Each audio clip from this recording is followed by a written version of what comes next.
1898. En redingote et chapeau haute forme, les Parisiens sillonnent la capitale en fiacres et omnibus. Le métro est encore en chantier. Au théâtre de la Porte Saint-Martin, le public s'apprête à découvrir Cyrano de Bergerac. L'auteur, Edmond Rostand, a 30 ans. Sous la verrière de son studio de Montreuil, Georges Méliès invente le film publicitaire. Pendant ce temps, dans leur laboratoire, Pierre et Marie Curie découvrent le radium. Émile Zola, lui, s'engage de toute son âme dans un procès qui partage la France en deux et attise les passions. L'affaire Dreyfus. Zola est lui-même condamné par la justice et doit pour un temps s'exiler à Londres. À cette époque, l'orgueilleuse Angleterre vient de célébrer avec faste le jubilé de la reine Victoria qui marque l'apogée de sa gloire impériale. Les relations diplomatiques franco-anglaises sont alors plutôt houleuses, principalement pour des raisons de rivalité coloniale. Cette tension va dégénérer en conflit aigu à Fashoda. En Afrique, au Soudan, Fashoda est un lieu stratégique sur le Haut-Nil. Anglais et Français ont la ferme intention de s'y établir. Vont-ils s'y déclarer la guerre? À la fin du XIXe siècle, on trouve sur la scène africaine quelques seconds rôles tenus par le Portugal, l'Italie, l'Espagne, la Belgique. Mais les deux acteurs principaux sont la France et la Grande-Bretagne. L'Allemagne n'a que quelques possessions africaines. Le chancelier Bismarck souhaitait faire de son pays une grande puissance centrée sur l'Europe.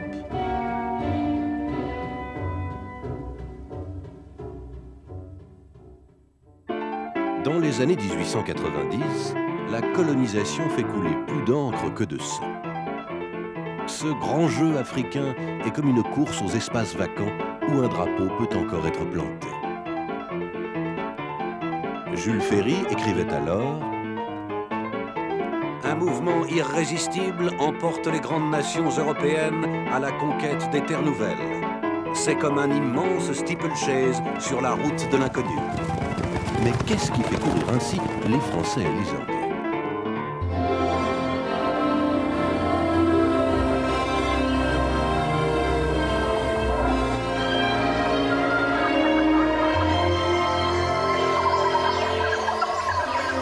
Les motivations économiques existent, mais les principaux objectifs de la colonisation sont plutôt politiques et stratégiques.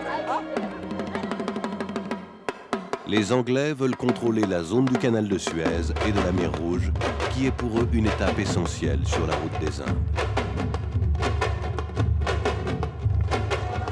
La France et l'Angleterre poursuivent chacune à sa manière leur mission civilisatrice.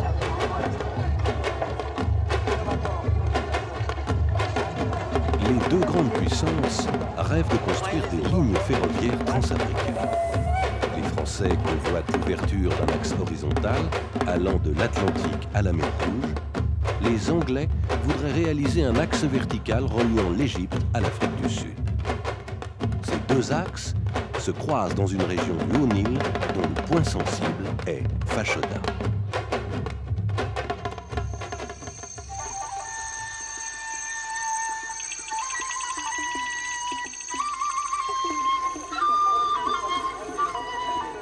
Les Anglais ont été chassés de ce territoire par une révolte indigène menée par un chef religieux, le Mahdi, qui est comme un messie pour les musulmans. Après la mort du Mahdi, ses partisans, les mahdistes, appelés aussi derviches, entravent toujours les projets des Anglais.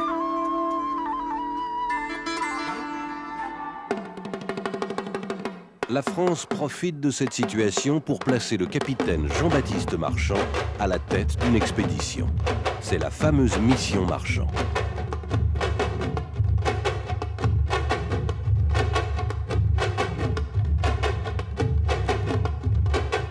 Partie de la côte ouest de l'Afrique pour rallier Fashoda, elle a pour but de préparer la jonction Atlantique-Mer Rouge.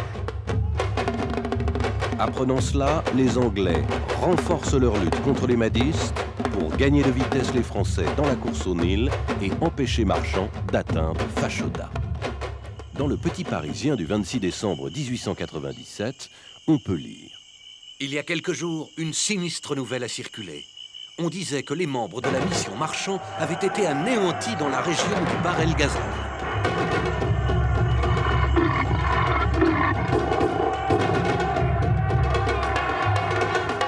Il faut rappeler qu'à 3 reprises, déjà, les Anglais ont fait courir le bruit du massacre de la mission Marchand. La nouvelle était fausse. Après de longs mois et de multiples péripéties, Marchand, ses sous-officiers et ses 150 tirailleurs sénégalais arrivent enfin à Fachoda le 10 juillet 1898. La place est libre, les Français débouchent le champagne. On installe le campement, la vie quotidienne s'organise, commence alors une longue attente.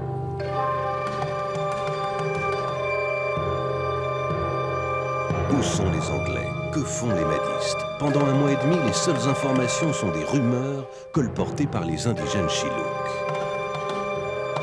Le 25 août, alerte, bateau de guerre derviche sur le Nil. Les Français repoussent une importante attaque fluviale.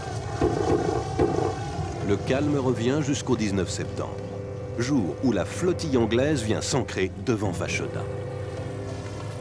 C'est le général Kitchener qui commande les troupes anglo-égyptiennes. Pour atteindre Fachoda, il a dû vaincre définitivement les révoltés madistes à Omdurman, en aval du Nil. L'armée de Kitchener est composée de 2000 combattants. La mission Marchand ne compte que 150 hommes. Marchand est prié de rejoindre Kitchener à son bord. L'Anglais est coiffé à l'égyptienne. Rencontre courtoise, mais tendue. Marchand est contraint d'accepter les conditions de Kitchener, qui exige que les couleurs égyptiennes soient hissées non loin du drapeau français, en attendant que les gouvernements français et anglais prennent une décision. À Londres, pour les dirigeants britanniques, la situation est claire. Ou Marchand quitte Fachoda, ou ce sera la guerre. À Paris, Théophile Delcassé, le ministre des Affaires étrangères, est pris entre cette intransigeance britannique et la lourde pression des nationalistes qui veulent maintenir le drapeau français à Fachoda. Delcassé choisit la paix. Il envoie un câble à Marchand, utilisant pour cela le système de communication anglais alors en place entre Londres et le Caire. Marchand fait le voyage de Fachoda jusqu'au Caire pour venir lui-même en prendre connaissance. Le message lui ordonne d'évacuer Fachoda et de rentrer en France. En 1899, un journaliste parisien écrit « Retour chargé de tristesse, tant d'efforts perdus. 3 années entières, s'être sacrifié pour le succès d'une entreprise inouïe et être obligé de rétrograder après le triomphe. » Malgré l'amertume et les regrets de Marchand et de nombreux Français, Delcassé a fait le bon choix. On ne va tout de même pas se faire la guerre pour l'Afrique.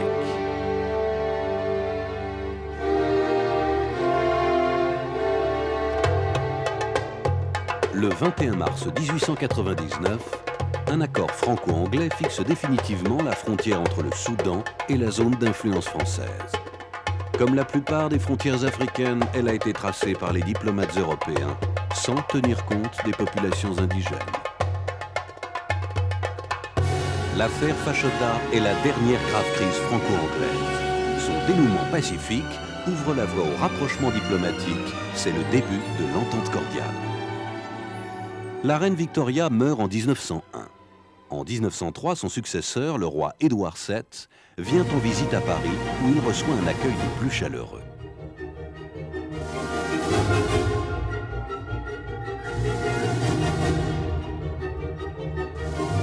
La France reconnaît définitivement l'influence britannique sur l'Égypte et le Soudan. En échange, la Grande-Bretagne concède à la France des droits équivalents sur le Maroc.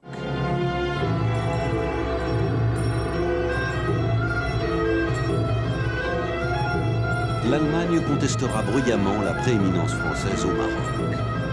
La Grande-Bretagne soutiendra la France et permettra d'imposer un règlement favorable à Paris.